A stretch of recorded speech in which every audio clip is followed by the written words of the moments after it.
Friends, તમારું સ્વાગત છે મારા કિચનમાં. આજે આપણે બનાવીશું હાડકાં મજબૂત કરી સાંધાના દુખાવો, કમરનો દુખાવો અને જો તમને વીકનેસ રહેતી હોય તો એનર્જીથી ભરપૂર એવો કાચો ગુંદર, તો એને કાચું કાટલું પણ કહેવાય છે કે પછી એને આથેલો ગુંદર પણ કહેવાય છે. બહુ ટેસ્ટી એવો અને બહુ ઝટપટ બની જાય એવો છે. જો તમને મારી રેસિપીઓ ગમતી હોય અને હજુ સુધી ચેનલને સબસ્ક્રાઈબ ન કર્યું હોય તો સબસ્ક્રાઈબ કરજો અને બાજુમાં આપેલી ઘંટી દબાવજો એટલે નવી નવી રેસિપીના નોટિફિકેશન આવે. તો જો કાચા ગુંદરની સામગ્રીઓ તૈયાર હશે તો 10 મિનિટમાં આ રેસિપી તમારી બની જશે. અહીંયા સામગ્રીઓમાં મેં 250 ગ્રામ ગુંદર, તો જે બાવળનો કણીદાર અને આવો શાઇનિંગ અને ટ્રાન્સપરન્ટ વાળો હોય એ ગુંદર તમારે લેવાનો છે. તો કાચા ગુંદર માટે શિયાળામાં ખાસ કરી આ ગુંદર ગરમ હોય એટલે આ જ લેવાનો છે. ઇઝીલી તમને એ મળી જશે. 200 ગ્રામ જેટલો મેં અહીંયા ખમણેલો ગોળ, તો છરીથી મેં કટ કરીને લીધો છે. તમને જો ગરમી રહેતી હોય તો તમારે સાકરનો ઉપયોગ થોડો કરવાનો, તો અડધું પણ કરી શકો. એકલો ગોળમાં બનાવો તો ગોળમાં પણ બનાવી શકો.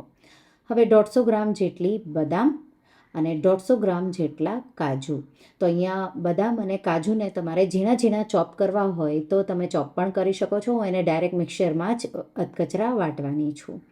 સાથે આપણે 200 ગ્રામ ડેસિકેટેડ કોકોનટ, તો જે આ બાઉલથી બધા માપ લીધા છે તો આપણે ડેસિકેટેડ કોકોનટ થોડું વધારે લેશું. 3 ટેબલ સ્પૂન જેટલા સુવા દાણા, તો આમાં હીટનો વધારે પ્રમાણ હોય છે, તો જો તમને વધારે હીટનો પ્રોબ્લેમ હોય તો ઓછું પણ થોડું લઈ શકો છો. 1 ટેબલ સ્પૂન સૂંઠનો પાવડર, અને તમારે સાકરમાં બનાવવું હોય તો સાકરમાં કે ગોળમાં એકલું બનાવવું હોય તો ગોળમાં, તે ગમે તે તમે લઈ શકો છો. હું બે સાકર થોડી વાપરી રહી છું, મને વધારે એનો ટેસ્ટ ભાવે એટલા માટે. હવે પહેલાં આપણે જે સૂકો નાળિયેરના કપ 2 લીધા છે એને હું આ રીતે મીડિયમ ખમણીના ખમણથી આ રીતે બધું ખમણીને રેડી કરી લઈશ. મિક્સર જારમાં આપણે 250 ગ્રામ ગુંદર છે અને એને આપણે આ રીતે એનો પાવડર કરી લેવાનો છે. તો એકદમ આવો પાવડર થઈ જવો જરૂરી છે. હવે જો તમે સાકર વાપરવાના હોય તો સાકરને પણ તમારે સાથે દળી લેવાની. હું અહીંયા ગોળમાં જ બનાવું છું, પણ સાકરનો પણ ટેસ્ટ સારો એવો આવે છે એટલા માટે મેં અહીંયા 50 ગ્રામ જેટલી સાકર દળીને એનો પાવડર લઈ રહી છું. હવે બદામને લેશું અને એને પણ અધકચરી આ રીતે વાટીશું. તો મિક્સર ઓન ઓફ કરી 5 થી 6 વાર તમે વાટશો એટલે આવી અધકચરી બદામ રેડી થઈ જશે. હવે એ જ રીતે કાજુને માત્ર 2 થી 3 વાર પલ્સ કરશો એટલે એનો પણ અધકચરો એવો પાવડર રેડી થઈ જશે. તો કાજુને વધારે નહીં વાટવાના, નહીંતર એકદમ એનો પાવડર થઈ જશે. હવે સુવાદાણા છે એને મેં થોડા સનલાઇટમાં રાખ્યા હતા અને એને પણ 2 વાર પલ્સ કરી સુવાદાણાનો પણ મેં પાવડર રેડી કરી લીધો. તો હવે આપણે ઘી, તો આ રેસિપીમાં જેટલો તમે ગુંદર લ્યો એટલું જ ઘી લેવાનું છે, પણ તમારે થોડું ઓછું લેવું હોય તો ઓછું પણ લઈ શકો. મેં અહીંયા 250 ગ્રામ ગાયનું દેશી ઘી લીધું છે. તમે ગમે તે ઘી લઈ શકો અને કપથી મેજર કરો તો 1 કપ જેટલું જામેલું ઘી લેવાનું છે. તો 250 ગ્રામ જેટલું વજનમાં છે. હવે આપણે માત્ર એને હલકું પીગળે ત્યાં સુધી એટલું જ ગરમ કરવાનું છે. તો ઉકાળવાનું નથી, માત્ર ઘી પીગળી જાય, નોર્મલ આવું થઈ જાય ત્યાં સુધી તમારે એને ગરમ કરી ગેસની આંચ બંધ કરી દેવાની. તો આ રેસિપીમાં તમારે બિલકુલ ગેસ નથી વાપરવાનો, માત્ર ઘી ગરમ થાય એટલું જ.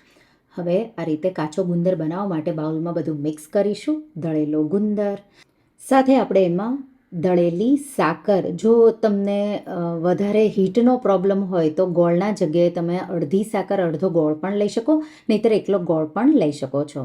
સાથે આપણે સૂંઠનો પાવડર, સુવા દાણા અધકચરા વાટેલા, કાજુ અધકચરા વાટેલા, અધકચરા વાટેલી બદામ અને ડેસિકેટેડ કોકોનટ, તો એ મેં 2 કપ જેટલું લીધું છે.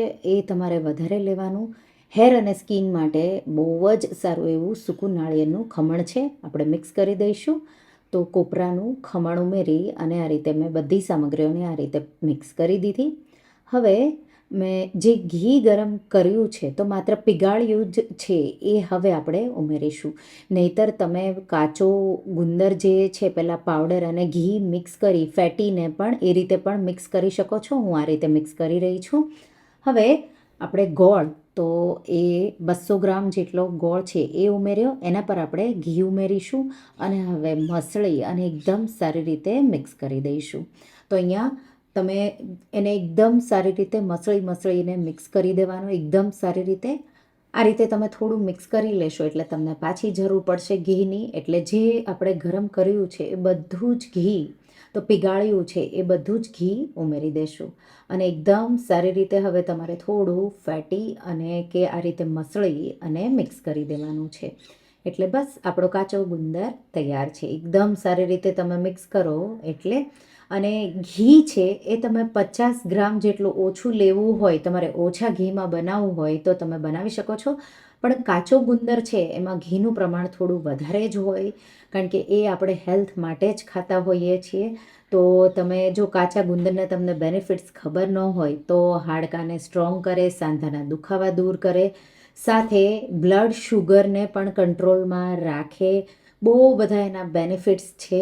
તો કાચો ગુંદર ખાસ કરી આખા વરસમાં શિયાળામાં તમે થોડો જો આ રીતે ખાશો, જે તમને વીકનેસ રહેતી હોય એ વીકનેસ નહીં રહે. અને સાથે સાથે ગુંદર છે એ તમારું પેટ છે એ ભરેલું રાખે, એમાં પ્રોટીન, ફાઈબર અને ન્યુટ્રિશનથી ભરપૂર એવું છે. તો વેઇટ લોસમાં પણ તમને આ હેલ્પ કરશે. તમે આ 1-2 ચમચી ખાશો તો તમને ભૂખ પણ નહીં લાગે. તો આ રીતે હવે એમાંથી તમારે લાડુ બનાવવા હોય તો આ રીતે લાડુ બનાવી લેવાના, નહીતર પછી કોઈ ડબ્બામાં તમારે એને પ્રેસ કરી અને સેટ કરી દેવાનું.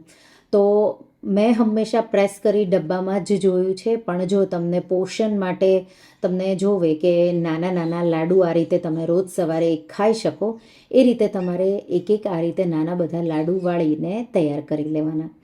અને જો તમારે મહેનત ન કરવી હોય, માત્ર 10થી 15 મિનિટમાં બની જાય એ રીતે બનાવવો હોય તો કોઈ ડબ્બો લઈ લેવાનો અને એમાં તમારે પ્રેસ કરી સેટ કરી દેવાનું. તો એકદમ પરફેક્ટ એવા ગુંદરના લાડુ, તો કાચો ગુંદર કે પછી કાચા કાટલુના લાડુ કે આથેલા ગુંદરના લાડુ બનીને તૈયાર થઈ ગયા. તમારે આ રીતે ગુંદરને એક કોઈ ડબ્બો લેવાનો, પ્રેસ કરી અને એમાં ભરી દેવાનો અને પછી તમને લાગે કે ઘી જે આપણે ઉમેર્યું છે એ સેટ થઈ જાય ત્યાં સુધી સેટ થવા દેવાનું. તમે રોજ સવારે 1 ચમચી આમાંથી ખાઈ શકો છો. તો મોસ્ટલી જે સુવાવડમાં કે આફ્ટર ડિલિવરી જે કાચું કાટલું કહેવાય એ આ કાચો ગુંદર છે. તો તમે શિયાળામાં પણ ખાઈ શકો છો. તમને કમર દર્દ કે એનર્જીનો પ્રોબ્લેમ રહેતો હોય કે પછી વીકનેસ, કમરનો દુખાવો હોય કે હાડકાનો પ્રોબ્લેમ હોય તો બહુ ગુણકારી એવું કાચો ગુંદર, કાચું કાટલું કે પછી આથેલો ગુંદર એકવાર તમે જરૂરથી ટ્રાય કરજો. તો તમને આ રેસીપી કેવી લાગી મને કમેન્ટમાં જરૂરથી જણાવજો. અને હા, જો તમને આ રેસીપી ગમી હોય તો વિડીયોને લાઇક કરજો, શેર કરજો અને મારા ચેનલને સબસ્ક્રાઈબ કરજો. અને આવી જ નવી રેસીપીઓ માટે તમે બેલ આઇકોન બટનને પ્રેસ કરજો. Thank you for watching.